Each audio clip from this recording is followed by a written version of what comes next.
Hello, my name is Clara Connor and welcome to our Q&A session on joint replacement. Every 3 months we hold our joint replacement group meeting, which is facilitated by our volunteer support group leader, Miss Judith MacDowall. And she joins me here today and she will be answering questions on joint replacement received from our consumers. Welcome, Judith, and thank you for your time today to do this Q&A session.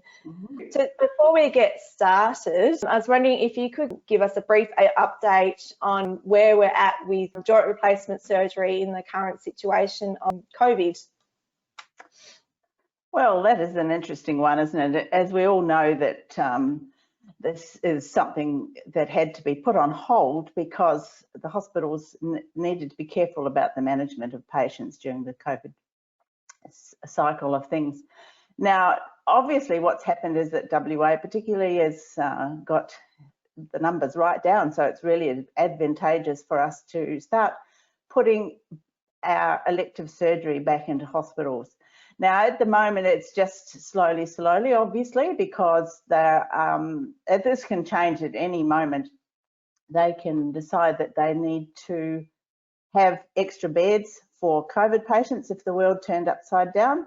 So it's just a progression of keeping the patients safe as well that are having the surgery, because the last thing we need for them is to have any respiratory problem or anything that would mimic or be COVID. So it's really important at this stage that we just take it slowly and we don't commit to too much surgery and not be able to fulfill it properly. And the other thing is that if people are going to be put on a list to be operated, then they have an emotional process they need to go through to get to a prepared state for elective surgery. So being told that they can have it and then being told they can't have it and then being told they can have it is really hard on elective surgery patients. So it's not ideal. It's better just to slowly increase it.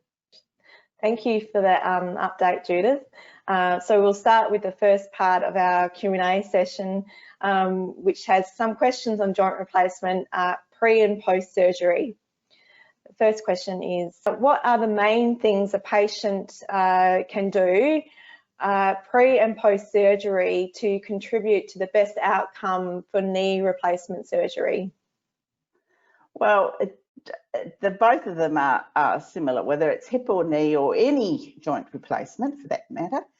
That the onus is on the patient to be prepared to listen to what they're told and to go along with the instructions. It actually makes the whole procedure much smoother and it's more likely to be successful. So things that the patient can actually do is that they need to be healthy. Now, what does healthy mean?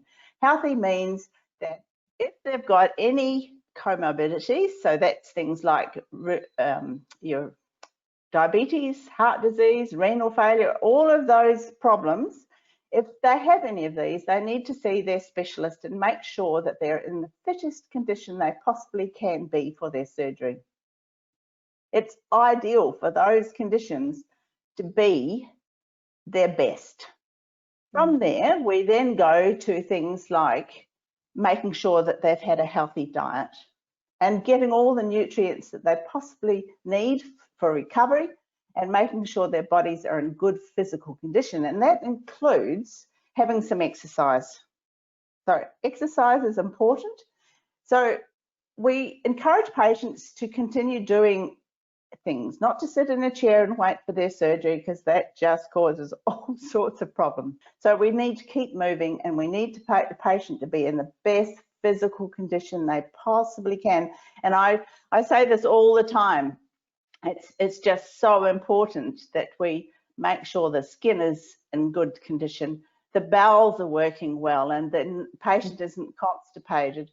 Their lungs are good and free of infection. Their skin is healthy. There's all sorts of things that we just need to be in the best physical condition we can be in. So our next question is, what support is needed in the home, in particular following a bilateral knee replacement? And also, how can family and friends help in this situation? Rightio. So if somebody's going to have bilateral knee replacement, which is getting increasingly common all the time, it is important that we organise things and make sure that the patient is aware of the things that they actually need to get organised, so that at the end it'll be beneficial for them to their recovery. So there's things like your meal preparation that family can help you with. You can also help and organise meals and put them in the freezer. A lot of people do that. They put meals in the freezer before the surgery. The other thing is they need to organise some equipment. Now, public and private are different. Public system will give you an awful lot of bits and pieces to use at home, whereas the private system, you actually have to organise it yourself. And most hospitals will give you a list and a booklet of instructions of how to get the stuff, which are beneficial. So you need to organise your equipment. The other thing is that you won't be able to drive usually for up to 6 weeks.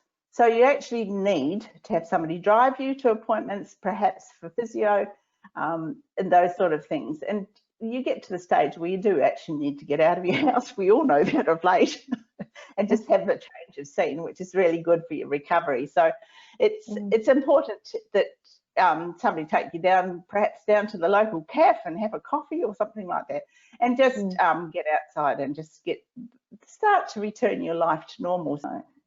Okay, thank you, Judith, for answering those questions. This concludes part 1 of our Q&A session, but please join us for part 2, where we will discuss questions on post joint replacement.